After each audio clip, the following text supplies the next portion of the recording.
Have you ever been in a great conversation, everything's flowing, and then, bam, silence? That awkward, deafening pause? Well, today, we're going to build a toolkit to completely conquer those moments. We're talking about making conversations flow easily, confidently, and without all that stress. So let's jump right in. You know this feeling. It's like a mental traffic jam. You're trying so hard to say something smart, something funny, anything, but your brain just freezes. It's like your mind is ready to go, but your mouth is just buffering, just stuck on that dreaded loading screen. It's a universal feeling, and we've all been there. So why does this actually happen? Well, the reason your mind goes completely blank probably isn't what you think it is. It's not a sign that you're boring or have nothing to say. In fact, it's pretty much the exact opposite. Okay, so here's the myth we tell ourselves. My brain is empty, I'm just a boring person. But the reality, your brain is actually too full of ideas, of thoughts, of things to say. The real problem is you're just over-filtering everything. This is what we can call the conversation paradox. The issue isn't a lack of thoughts, it's that you have this super overactive internal filter. Think of it like a bouncer in your head who's way too strict. Every thought that comes up, he's like, nope, not good enough, or nah, that sounds weird, and he just turns it away at the door. And what are you left with? Silence. The good news is we can totally get past that mental bouncer. We just need the right tools in our back pocket. So let's build our conversation toolkit with a few really practical strategies that are going to unlock a natural, confident flow. And the first, and honestly, probably the most important tool in the entire kit is all about this number right here, 3. This is the 3-second rule, and it is a game changer.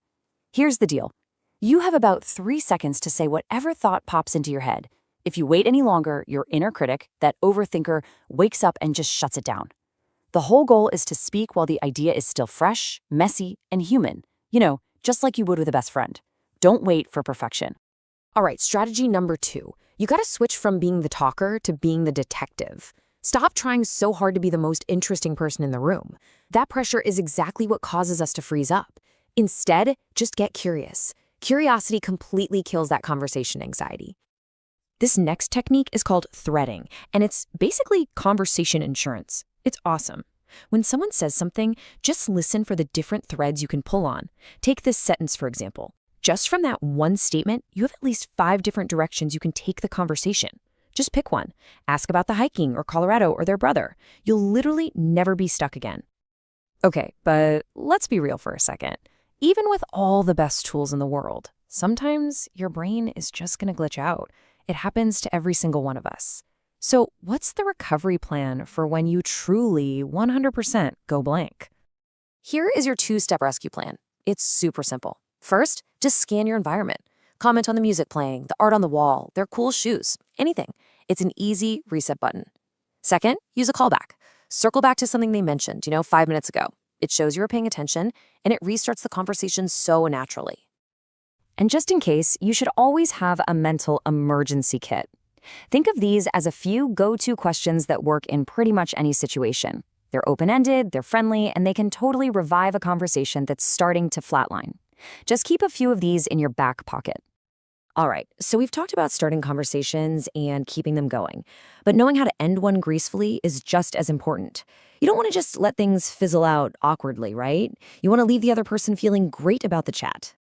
So the perfect exit follows this really simple 3-step formula. First, a positive affirmation. Hey, I really enjoy talking with you. Second, a genuine, brief reason for leaving. I've got to run, but...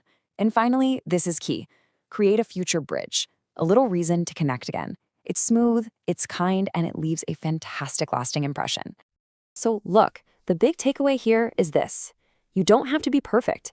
You don't need to be the wittiest person in the room with the most clever remark every single time. You just have to be willing to show up, get a little curious, and connect with another person. So my question for you is, what conversation will you start today?